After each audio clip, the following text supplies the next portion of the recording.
My name is Jonny Thomson. I'm a writer, I'm a columnist at Big Think, and I run the Mini Philosophy social network where I explain philosophical ideas to millions of people. I'm the author of the upcoming book, The Art of Enough, where I explain Epicureanism and teach everybody how it can apply to our lives. Stupidity versus evil. So Dietrich Bonhoeffer was a 20th century philosopher and theologian, and he's known for his writings, but also he's known for his resistance to the Nazi system. He was born in the early 20th century to a prominent, quite elite family. His father was head of psychiatry at Berlin University, one of the most prestigious chairs in the country. When the Nazis came to power and began the German Christian movement, where they tried to co-opt the Protestant churches, he ran a counter-movement known as the Confessional Church. When the war broke out, Bonhoeffer was part of the anti-Nazi intelligence, where he would feed information to the Allies and to the resistance movements all over Europe and in Germany. Eventually, the Nazis found out about this, and he was imprisoned in 1943, where he wrote a whole range of letters and diaries, from which we get these notes on stupidity, which I'm going to talk about today. He was associated with the plot to kill Hitler in 1944, and he was executed at Flossenbürg concentration camp in 1945, a few weeks before it was liberated by the Allies. So in Bonhoeffer's letters, he talks about stupidity, and he makes this slightly bold claim that stupidity is a greater threat to civilization than even evil. But to understand that, we need to really understand what he meant by stupidity, because it's different to how a lot of us use the word stupid in our everyday lexicon.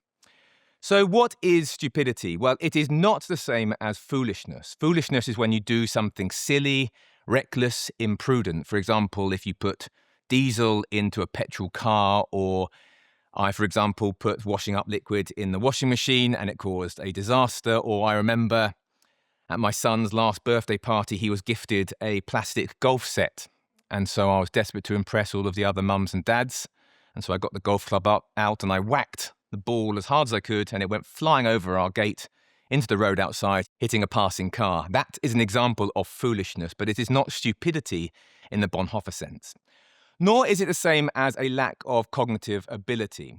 So sometimes in life you will run up against tasks which are simply beyond what you are capable of. In my own case, for example, I find flat pack incredibly difficult. So if it comes to assembling any furniture or even fiddly things like doing Lego, I'll often pass it on to somebody else. Even my 5-year-old son is better at making Lego than I am.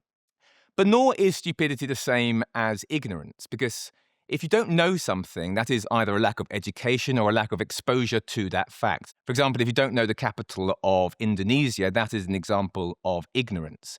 And then you go away and you find out that the capital is it Jakarta? I think it might be the capital, it might be Jakarta.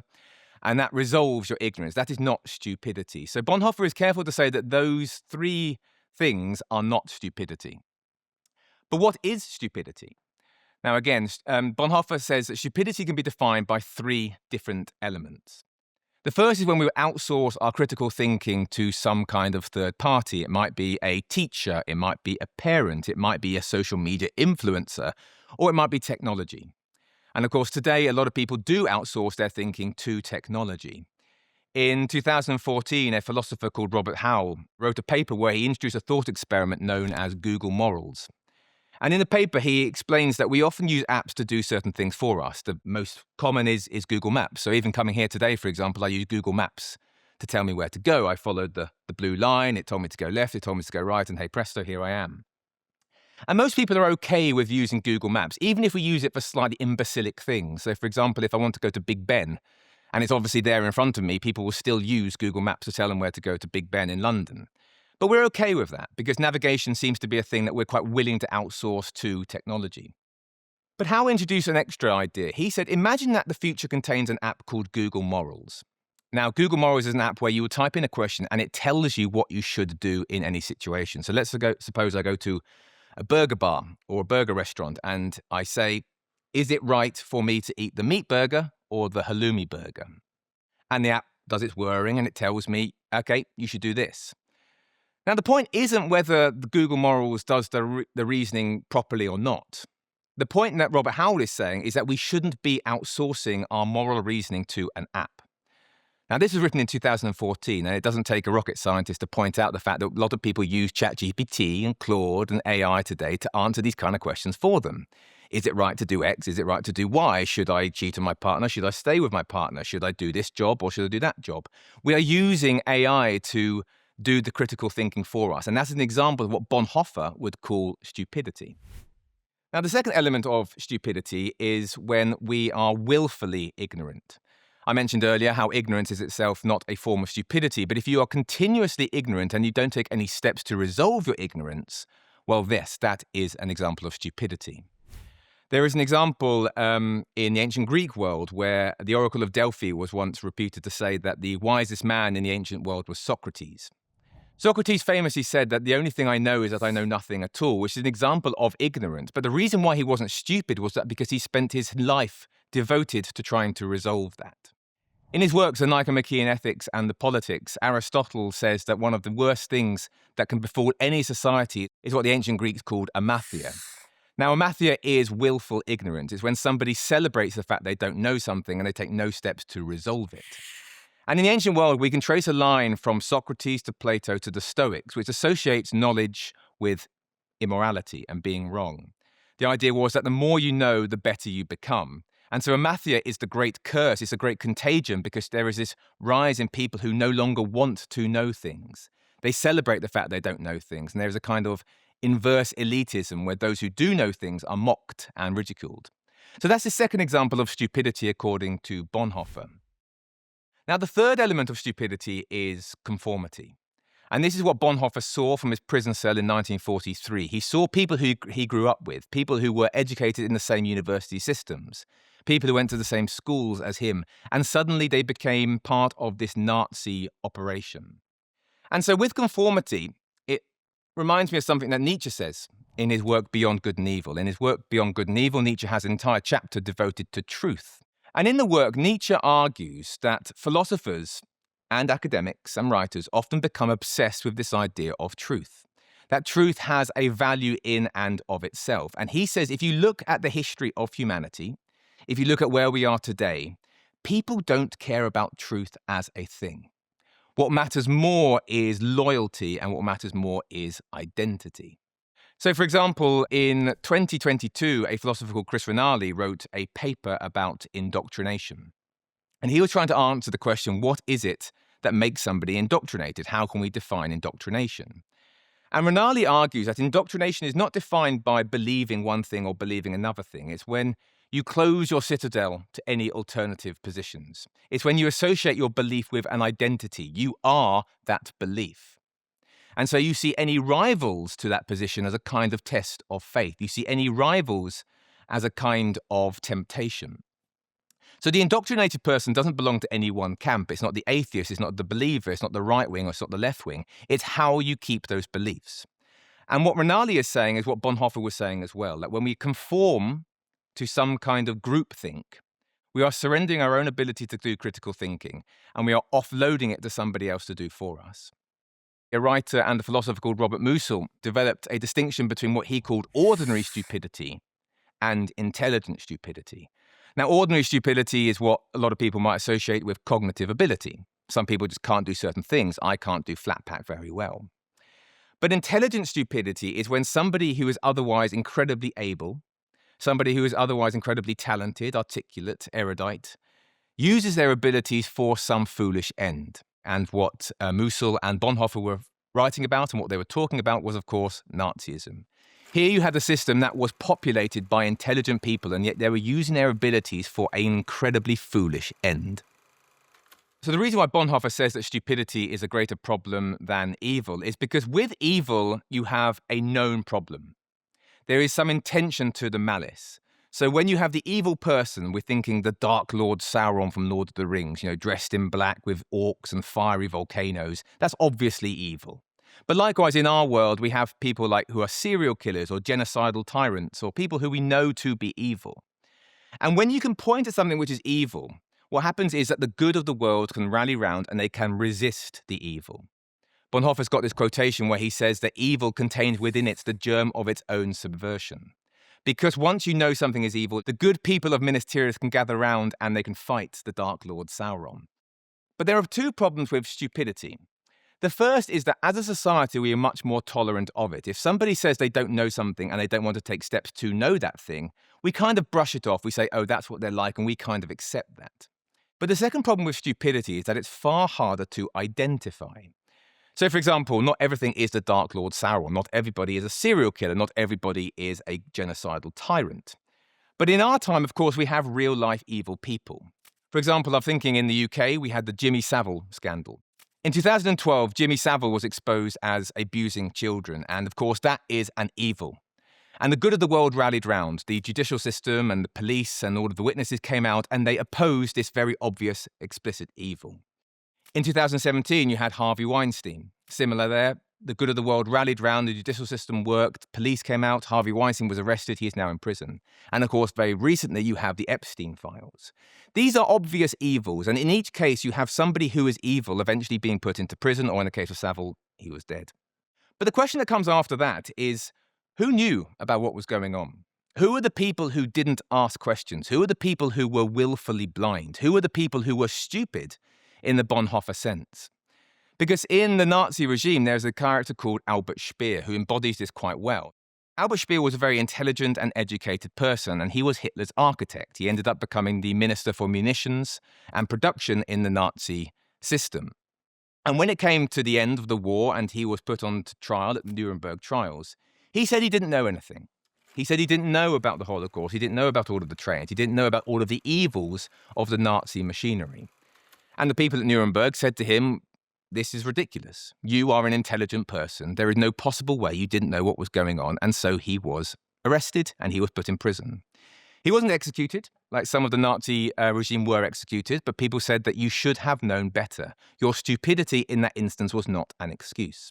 So that's why stupidity is such a harder thing to find, and it's why Bonhoeffer thinks it's actually worse than evil, because it's part of the system, and it drags down institutions, and it makes everybody far more corrupt and worse off.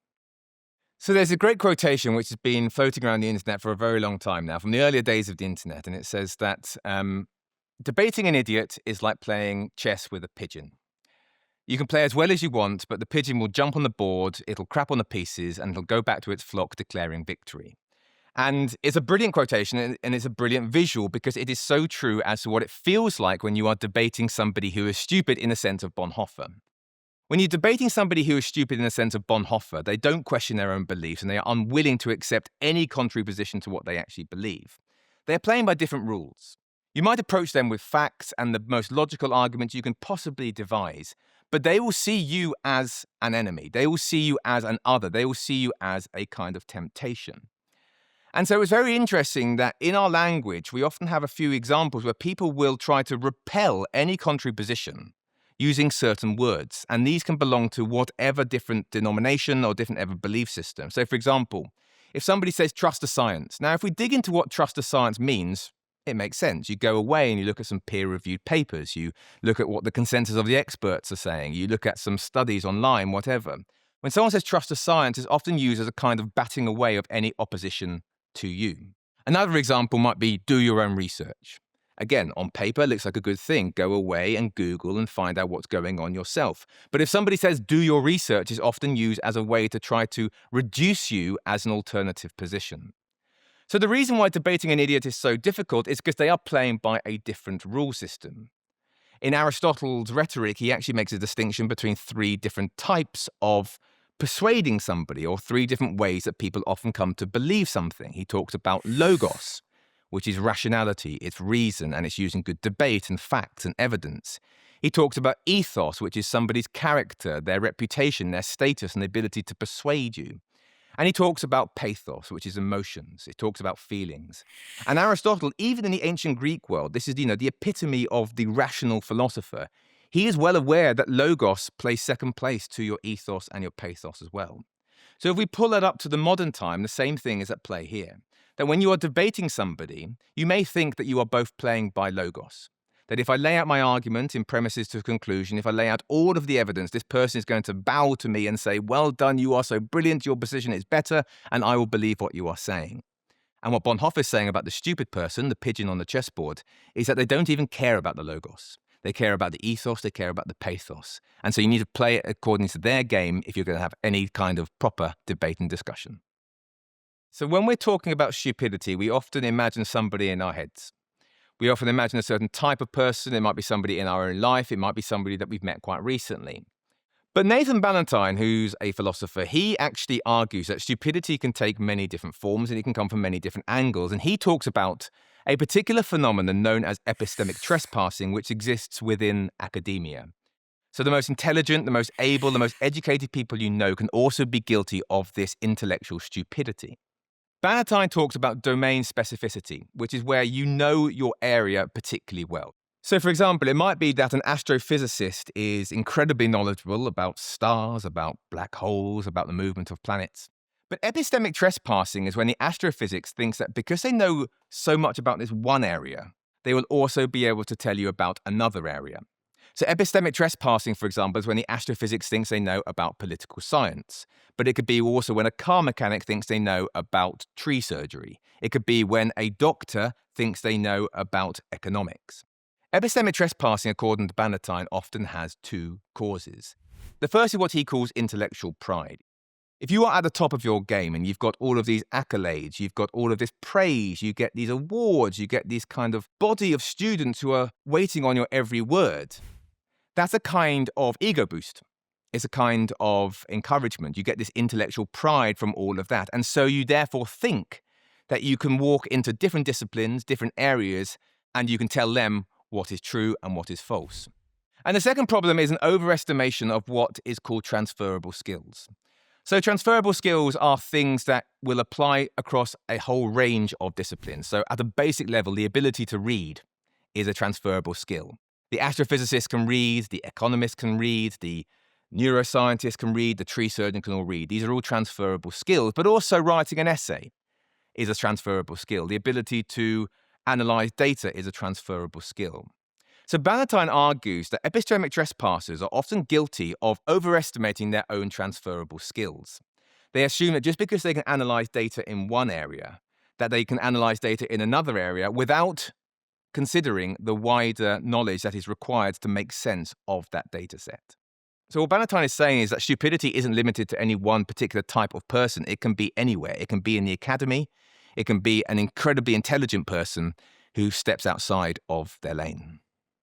So Chris Rinaldi in 2022 wrote a paper into indoctrination, and he was trying to look at the factors that make somebody indoctrinated. And he is quite clear early on in his paper to make the distinction that anybody can become indoctrinated. It doesn't matter whether you are a Christian or an atheist or left-wing or right-wing or a meat-eater or a vegan, whatever. Anyone can become indoctrinated insofar as how they hold their beliefs. Now, the difference is that the indoctrinated person will see every rival to their belief system as a kind of enemy. They are so used to associating their belief with a certain identity that if anybody comes along and challenges that belief, they will see them as a kind of opposition. For example, in the online discourse, it's very common to attack what's called mainstream media. Now, there is a certain brand of conspiracy theory which will say that if any evidence, any article, any position is presented to them from the mainstream media, well, the mainstream media are the enemy. They'll immediately discount this information. They'll immediately discount this article because it was written by a certain person, by a certain outlet, by a certain publication. That's an example of what Rinaldi would call indoctrination.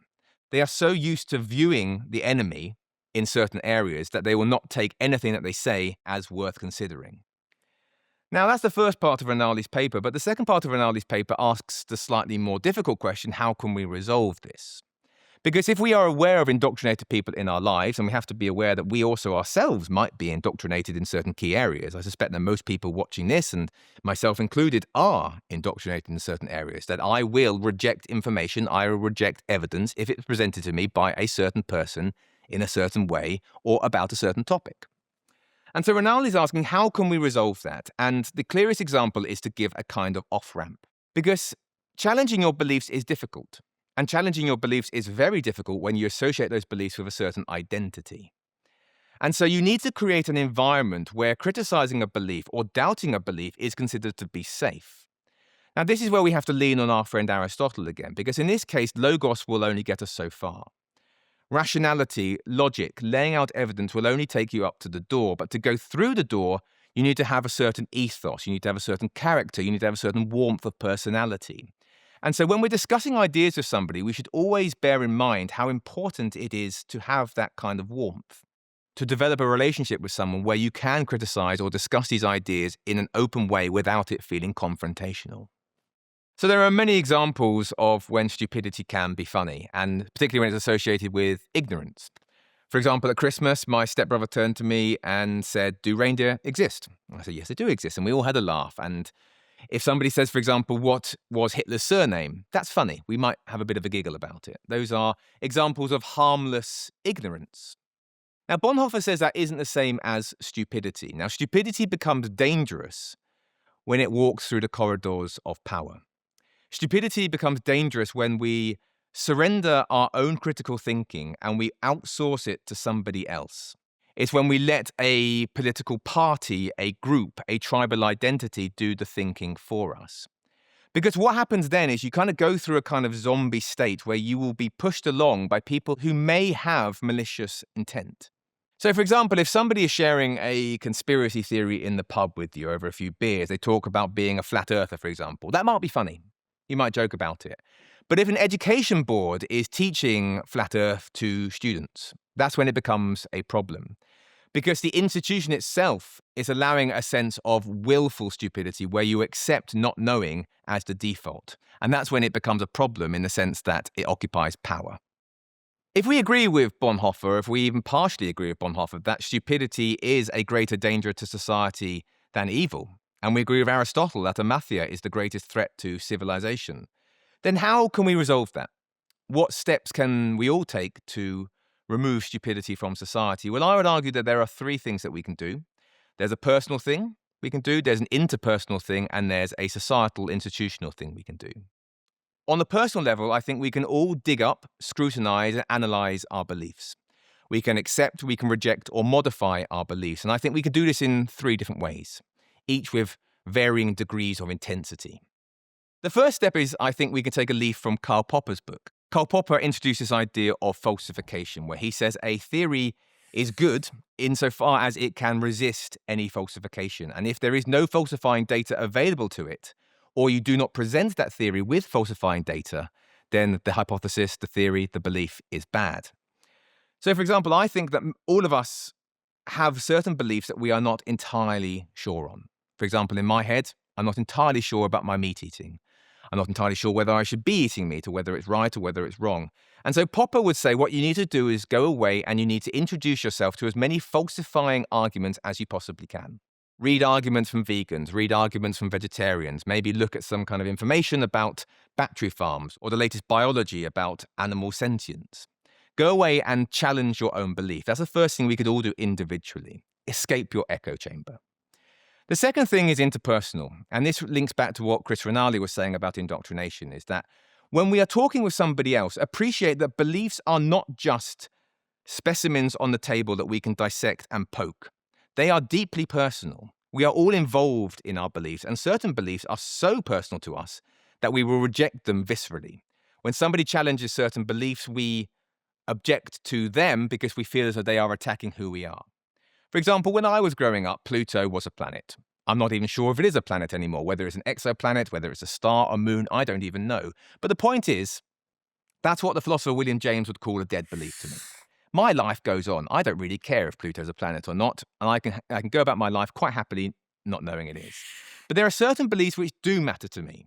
And there are certain beliefs, for example, about parenting, about my family, about my friends, about my work life, and about exercise, and about eating, about whatever. These things do matter to me. So these beliefs are important. So we should always appreciate that when we are discussing those live beliefs and those important beliefs and what James calls momentous beliefs, we should always appreciate there is a degree of personality to them.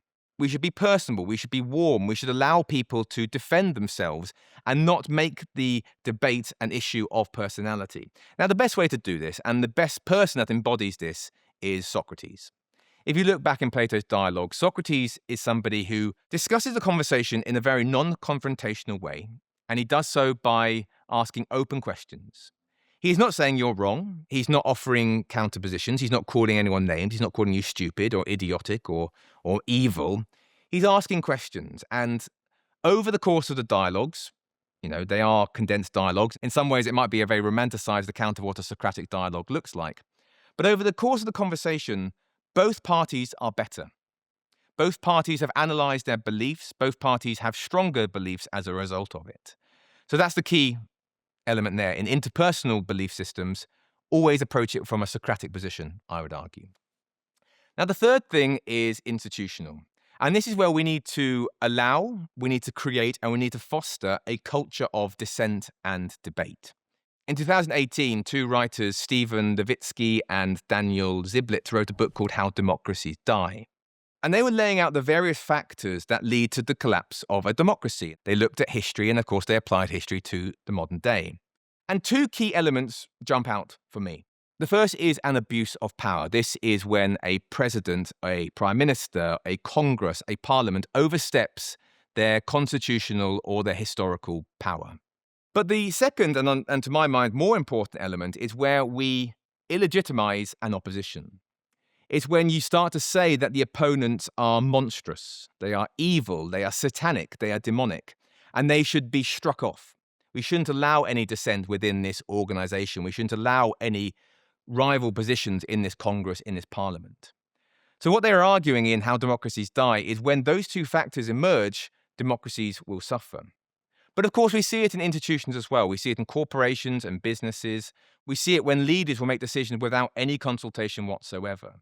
So what I would argue is in an institutional level, we should think about committees. We should think about debate. We should invite and welcome dissent.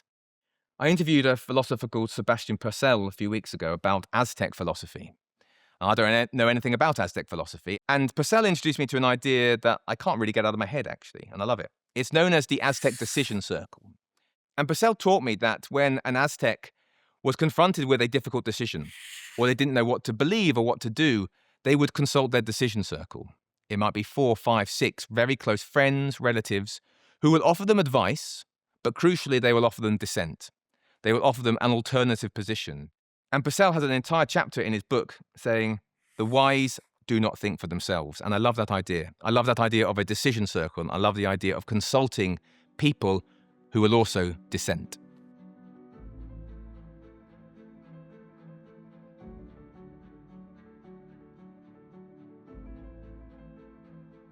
Want to support the channel?